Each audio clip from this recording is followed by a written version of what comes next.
Hello everyone, welcome back to our new blog. কেমন আছো তোমরা সবাই? আশা করছি সবাই ভালো আছো।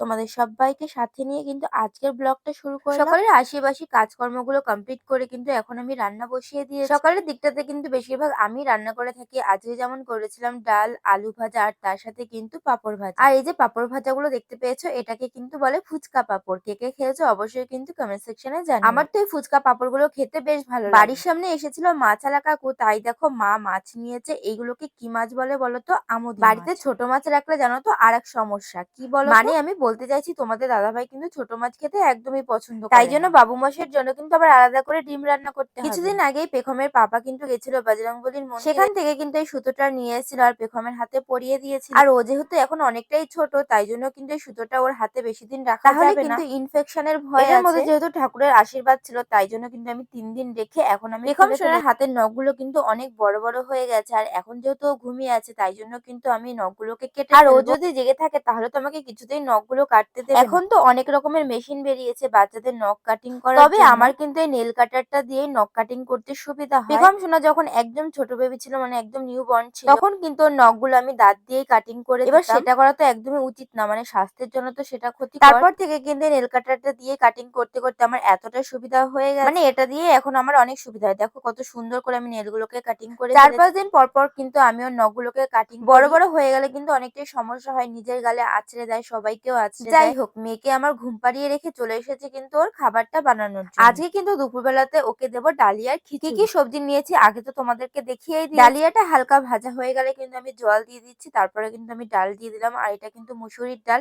আর তার সাথে দেখো আমি 3 রকমের সবজি 3 থেকে 4টে সিটি পড়লেই কিন্তু ডালিয়ার খিচুড়ি রেডি। খিচুড়িটার মধ্যে কিন্তু আমি কোনো রকমের কোনো সল্ট বা ঘি বাটার ইউজ করি, একদম সাধারণ ভাবেই কিন্তু রান্না করেছি। আর রেগুলার কিন্তু আমার মেয়েকে আমি এইভাবেই খিচুড়ি বানিয়ে খাওয়াই। এই ছাঁকনিটার সাহায্যে কিন্তু আমি পুরো খিচুড়িটাকে ভালো করে ম্যাশ করে নিয়ে ম্যাশ করার পরে কিন্তু আমি অল্প করে একটুখানি গরম জল মিক্স করে তোমাদেরকে তো আগের ভিডিওতে বলেছিলাম যে আমার মেয়ে কিন্তু বেশি গাঢ় খাবার খেতে পারে না। ও যেরকম ভাবে খাবারটা খেতে পারে আমি কিন্তু সেরকম ভাবে খাবারের ঘনত্বটা রেখেছি। তোমরা চাইলে তোমাদের বেবিরা যেরকম খেতে পছন্দ করে সেরকম ভাবে কিন্তু বানিয়ে নিতে পারো। পেখমকে কিন্তু বিকেলের দিকে আজকে ফল হিসাবে দেবো সবেদা। 3টে থেকে 3:30টার দিকে কিন্তু বেশিরভাগ আমি ওকে ফলটা খাওয়ানোর চেষ্টা করি। মাঝে মধ্যে কিন্তু সকালের দিকে ব্যানানা পিউরি বা অ্যাপেল পিউরি কিন্তু আমি স্যারেলাকের সাথে ওকে খাইয়ে থাকি। সবেদাটাকে ভালো করে ছাড়িয়ে নিয়ে পিস পিস করে কিন্তু আমি ভালো করে ম্যাশ করে নিচ্ছি একটা কাঁটার চামচের সাহায্যে। কিছুক্ষণ ধরে ম্যাশ করার পরে দেখো কত সুন্দর কিন্তু ম্যাশ হয়ে গেছে। এবার আমি এটার মধ্যে কিন্তু 2 চামচ মতো ফর্মুলা মিল্ক অ্যাড করব। তোমরা চাইলে কিন্তু ব্রেস্ট মিল্কও অ্যাড করতে পারো। আমি একটুখানি পাতলা করেই খাওয়াই, যেহেতু আমার মেয়ে কিন্তু একটু পাতলা খাবার খেতেই পছন্দ করে। একটু গাঢ় খাবার দিলেই কিন্তু ও মুখ থেকে বার করে দেয়, খেতেই চায় না। একবারে তো হবে না, আস্তে আস্তে কিন্তু সামনের থেকে ওকে একটু একটু করে গাঢ় খাবার খাওয়ানোর চেষ্টা করতে হবে। আমার বেবিকে কিন্তু আমি কখনোই ফোর্স ফিড করাই না, তো ওর যখন যেরকম খেতে পছন্দ করে আমি কিন্তু ওকে সেরকমই খাওয়াই। সব থেকে বড় কথা হলো বাচ্চাদের মুডের উপরে কিন্তু খাওয়াটা ওদের ডিপেন্ড, জোর করিয়ে না খাইয়ে ধৈর্য নিয়ে খাওয়ানো।